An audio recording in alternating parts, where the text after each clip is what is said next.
Previous video લેક્ચરની અંદર આપણે UDF જોયું, જેનું ફૂલ ફોર્મ છે user defined function. User defined function જે રીતે એનું નેમ છે એ જ રીતે એમનું જે વર્ક છે એ છે. કેવી રીતે? તો કોઈ પણ યુઝર છે પોતાની રિક્વાયરમેન્ટ મુજબ ફંક્શનનું નેમ આપી શકે, એઝ વેલ એઝ ફંક્શનનો જે બોડી પાર્ટ છે એ પણ યુઝર પોતાની રીતે ડિસાઇડ કરી શકે.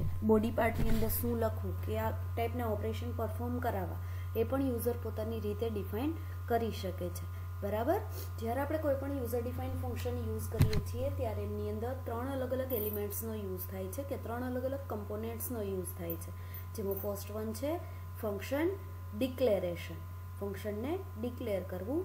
ત્યાર પછી નેક્સ્ટ વન છે function calling and last one છે ફંક્શન ડેફિનેશન.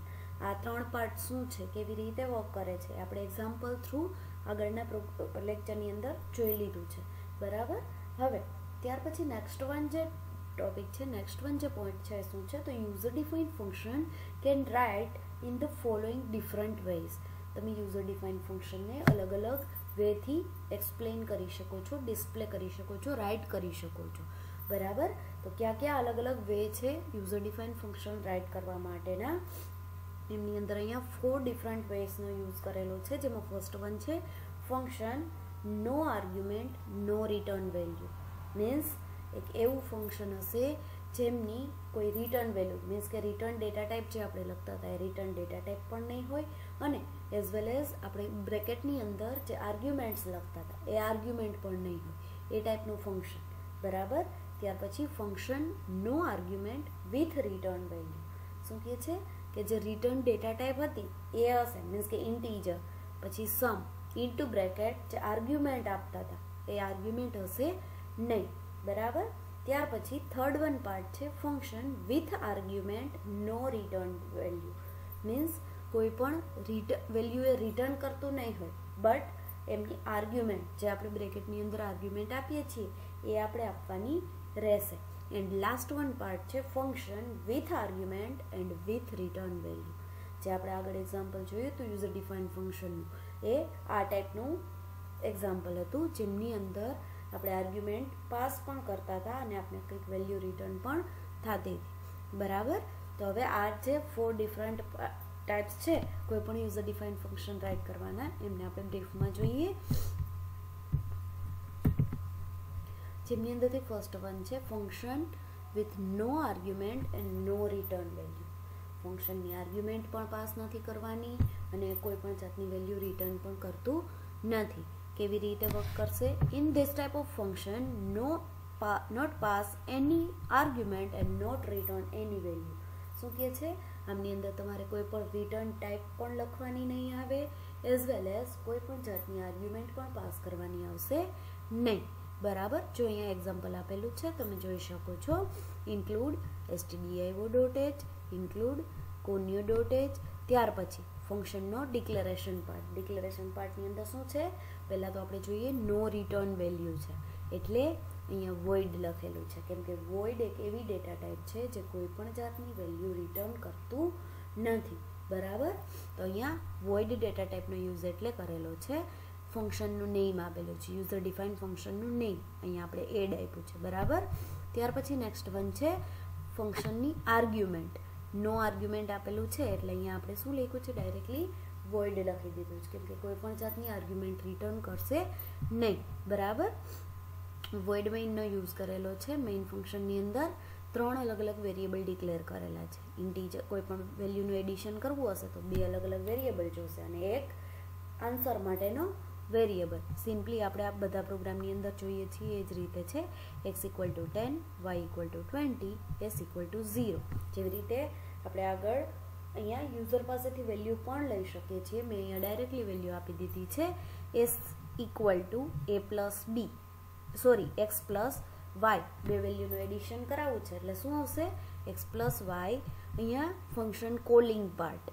જો અહીંયા no argument and no return value છે એટલે જસ્ટ ફંક્શનનું નેમ લખ્યું છે, કોઈ જાતની આર્ગ્યુમેન્ટ પણ પાસ નથી કરેલી, as well as return type પણ લખેલી નથી, જસ્ટ ફંક્શનનું નેમ લખેલું છે. બરાબર. printf addition = %d. બરાબર. જ્યાં પણ તમે આ એડ ફંક્શનનો યુઝ કરશો ત્યાં શું થશે? આ એડ ફંક્શનની અંદર જે ઓપરેશન પરફોર્મ કરેલું છે એ ઓપરેશન વર્ક કરશે. બરાબર.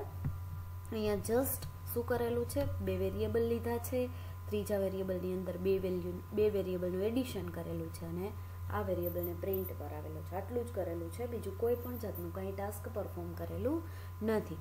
બરાબર. ત્યાર પછી અહીંયા વોઇડ મેઇનનો જે બ્રેકેટ છે ઓવર થઈ ગયો છે. ગેટ ch લખ્યા પછી આપણે જે બ્રેકેટ ઓવર કરીએ છીએ એ અહીંયા થઈ ગયો છે. ત્યાર પછી ફંક્શનનો definition part.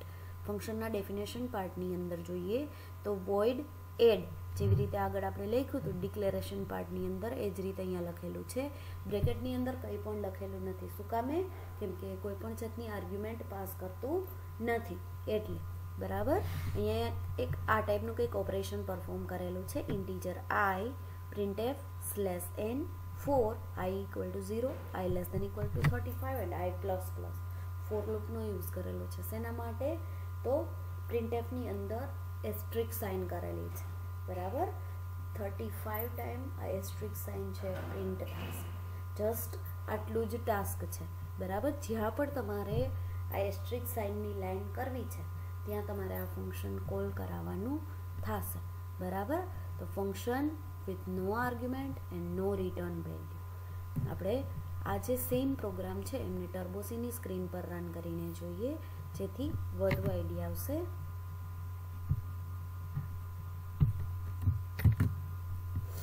Very first of all comment આપીએ. પ્રોગ્રામ ફોર function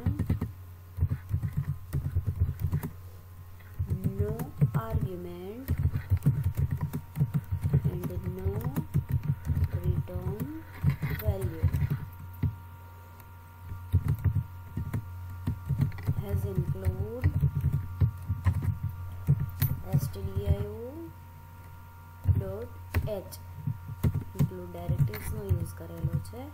કોમન વસ્તુ છે, બધા પ્રોગ્રામની અંદર આપણે કરીએ છીએ.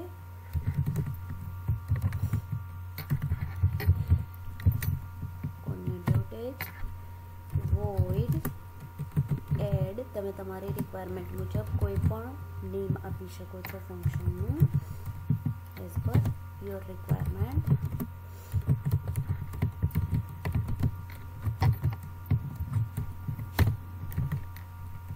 આ પાર્ટ કયો છે? ફંક્શનનો ડિક્લેરેશન પાર્ટ છે.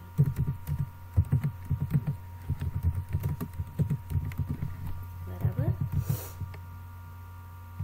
અહીંયા આપણે શું કરવાનું છે તો integer x = 10 y = 20 and s = a x plus y.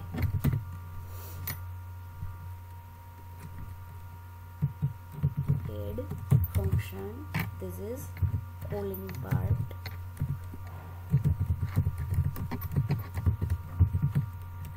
Of function. Printf /n addition equal to %d and s.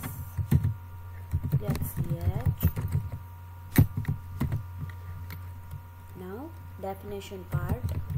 Void add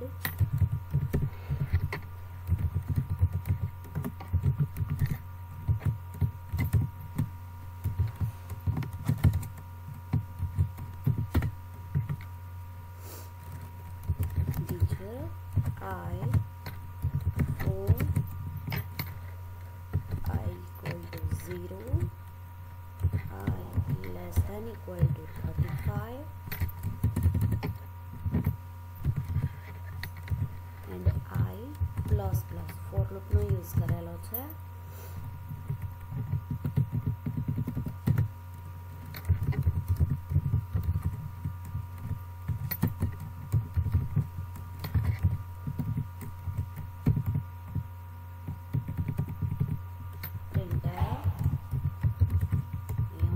sign આપું છું. તમે તમારી રિક્વાયરમેન્ટ મુજબ કોઈ પણ સાઇનનો યુઝ કરી શકો છો. બરાબર. જોઈએ, પ્રોગ્રામને રન કરીએ.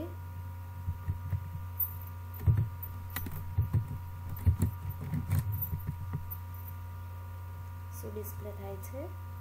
બરાબર. CLRSCRનો આપણે યુઝ નથી કર્યો એટલે શું થાય છે? આગળના પ્રોગ્રામનું આઉટપુટ પણ આપણે ડિસ્પ્લે થાય છે.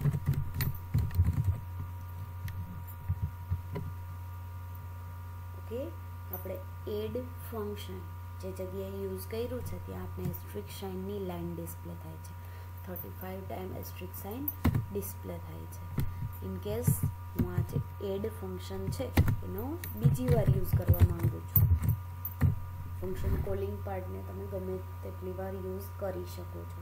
જ્યાં પણ તમારે રિક્વાયરમેન્ટ છે ત્યાં તમે આ રીતે ફંક્શનનું નેમ આપી શકો છો. પ્રોગ્રામને રન કરીએ. બરાબર, આ રીતે તમે પ્રોગ્રામની અંદર ક્યાંય પણ યુઝર ડિફાઇન ફંક્શનનો યુઝ કરી શકો છો.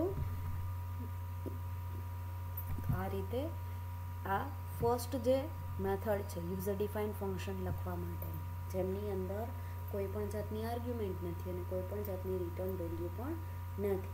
આ રીતે તમે યુઝર ડિફાઇન ફંક્શન લખી શકો છો.